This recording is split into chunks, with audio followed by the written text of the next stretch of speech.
Well, we're in for a right treat on this video if you love autumnal mists, the glorious glows of dawn and dusk when out on the fells. Can't quite see it right now, but behind me in the background, covered in clag, is High Street. And High Street, the fell at least, is the topic of this video today.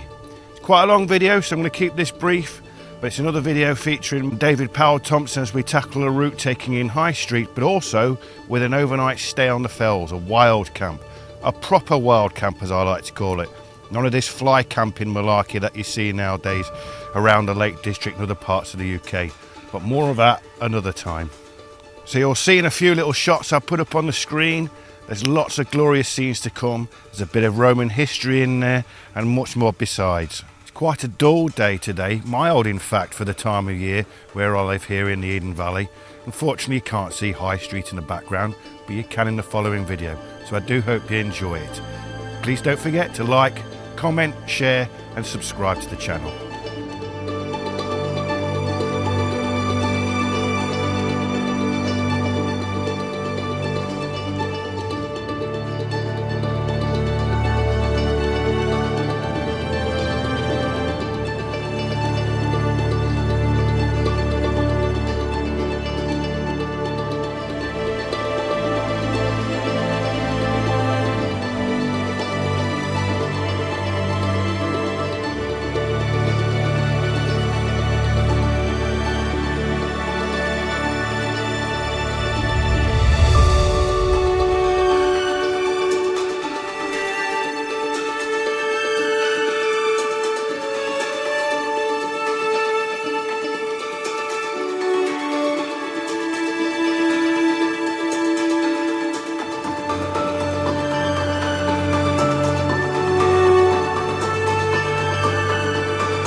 Well, it's an absolutely glorious day today.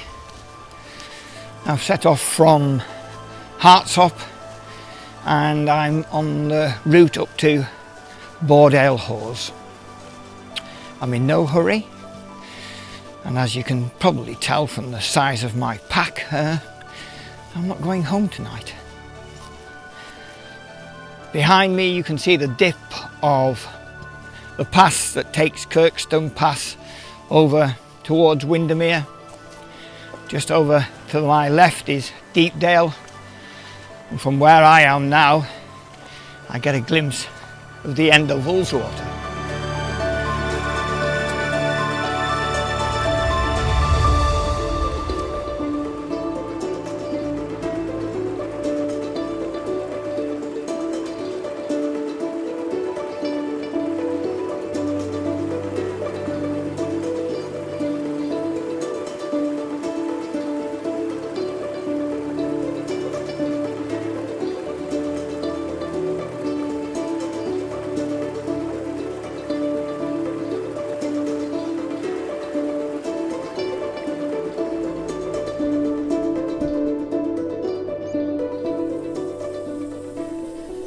Well, as I'm in no hurry, I have time to sit a while and just admire the view.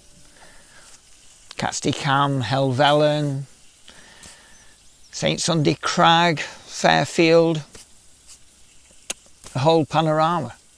Absolutely brilliant.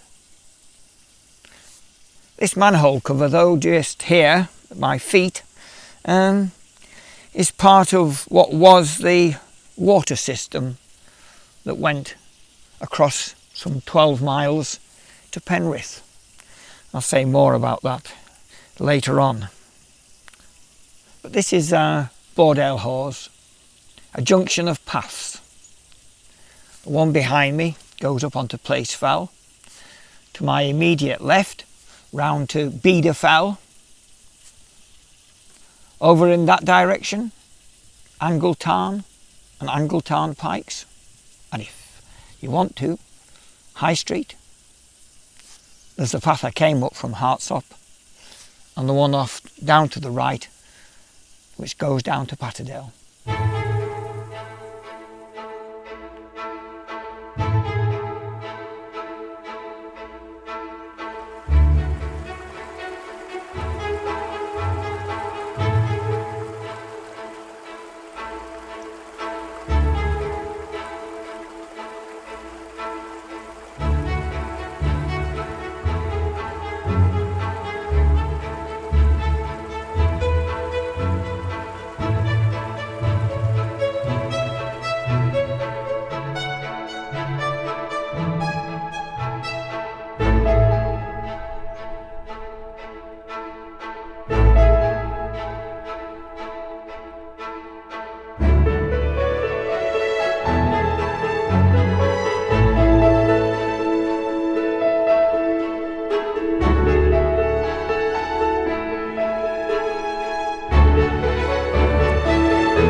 Wainwright wrote, "The charms of Angle Tarn at any season of the year are manifold. In scenic values, it ranks among the best of Lakeland tarns." And he wasn't wrong.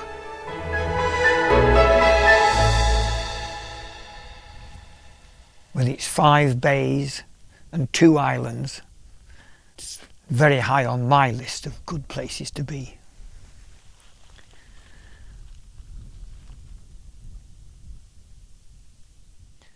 From here though, we have to go to our first summit, which will be the Knot. Doesn't look much from this side, but from other aspects it is quite a mountain.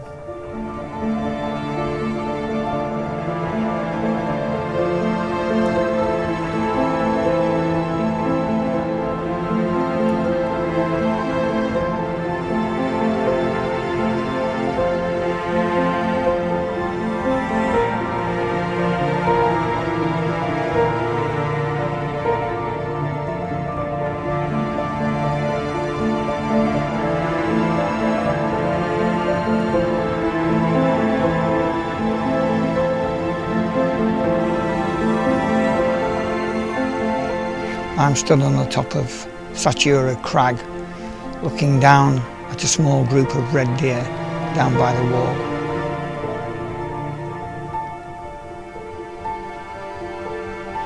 It's also a very good place to get a feeling for Bannerdale.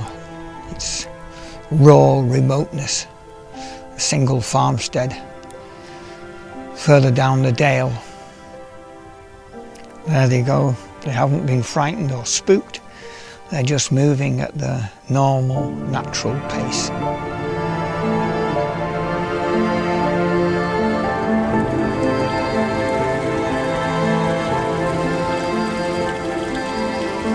Well, I can hear the sound of running water.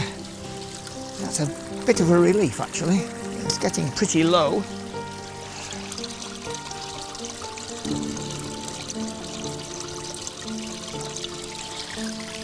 It's a very long process, this.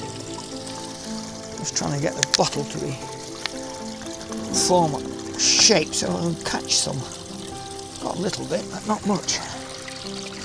Very aptly named Well Gill.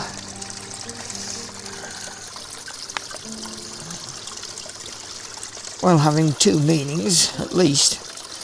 Well as in being in good health, and well as in source of water. I hope it's both.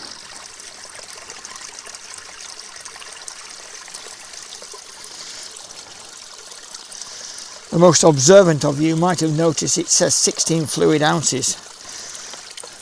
That's because this is an American contraption.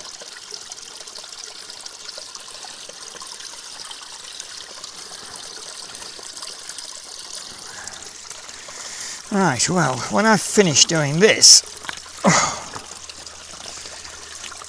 having just come down from Knot, especially to find this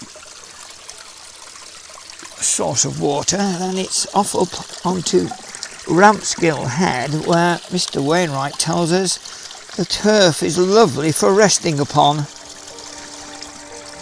I'm hoping to get 10 hours of resting upon it.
Well, I've just watched the sun set over Nethermost Pike, and as there's nothing else to do up here when it goes dark, I'm off to bed.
Well, good morning.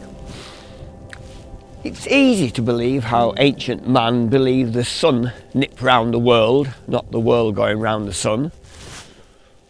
Last evening it set over there, this morning it's rising over there. But of course, during the 11 hours I've been fast asleep, the world has done half a revolution. And that is spectacular. The whole sky lit up red. But we need to go this way and just have a look down into Ullswater and Patterdale.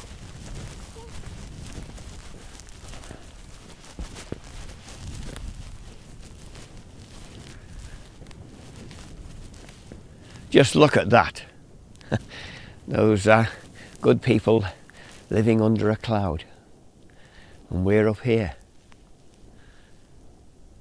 That is just magic.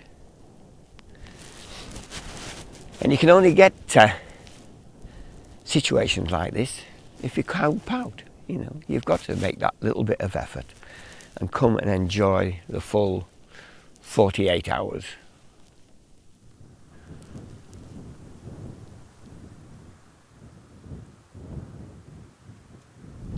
Well, get a brew on, I think, just before the globe of the sun just breaks the horizon.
Well, this is Kidsty Pike, and it's only a short stroll from Ramskill Head, where I camped last night. The sun is well high in the sky, and yet it's still not 9 o'clock. but you have to come here without the pack, which is a joy. And look down into Riggindale, the last place where eagles nested in the Lake District, on those crags over there. You can see the end of Haweswater. Around the corner there would have been the village of Mardale, long since flooded when Haweswater level was raised in order to provide water for the people of Manchester. But it's time now, I suppose, to go and pack up the tent and set off and get to the high point of our little adventure, which is High Street.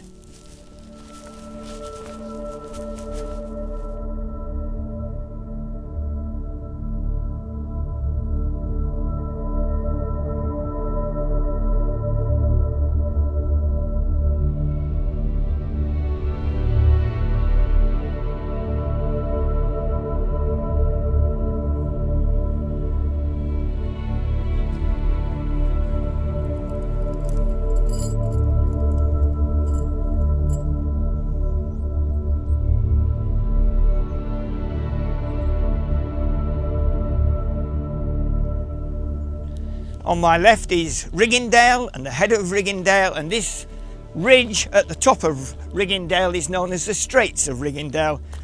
Straits meaning narrow. Now, I'm no archaeologist, but I'm told a Roman road goes through here and up over High Street. Yes, everybody knows that.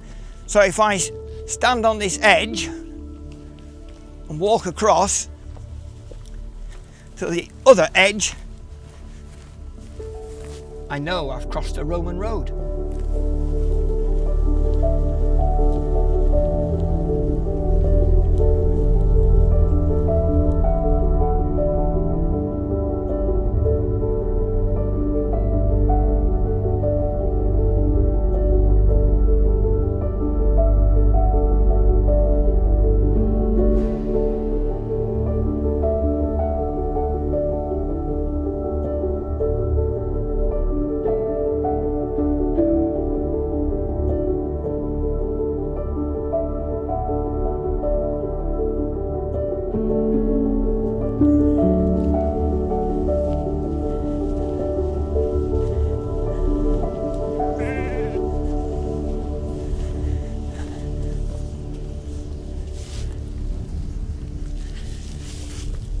This is High Street, without the shops.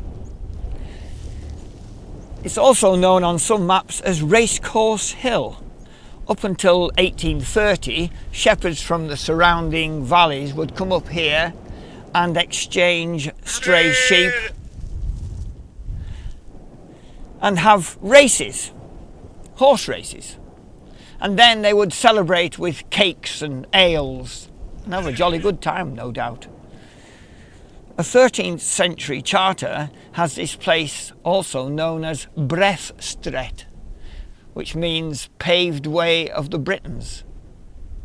It was obviously far easier to walk along the high ground above the tree line than to battle your way through the bogs and forests of the valleys. From here, though, I'm off to Thornthwaite Beacon. You can just see it peeking over the horizon.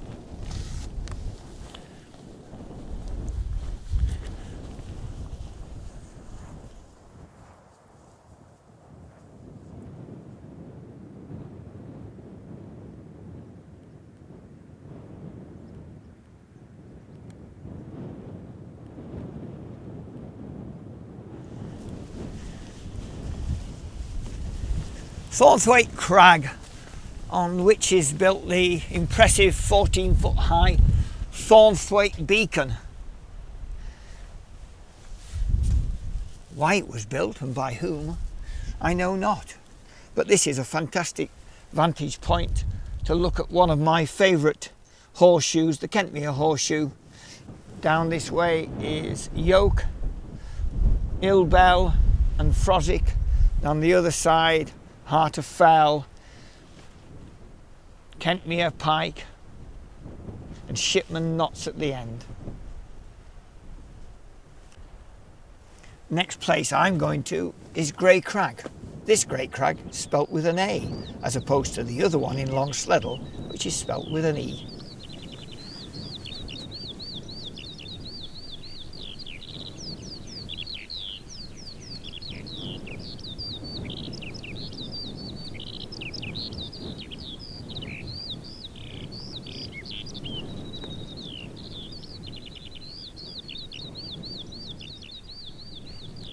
This is Hazewater. You could describe my walk as a circumnavigation of Hazewater, but I prefer to think about the summits I've been to.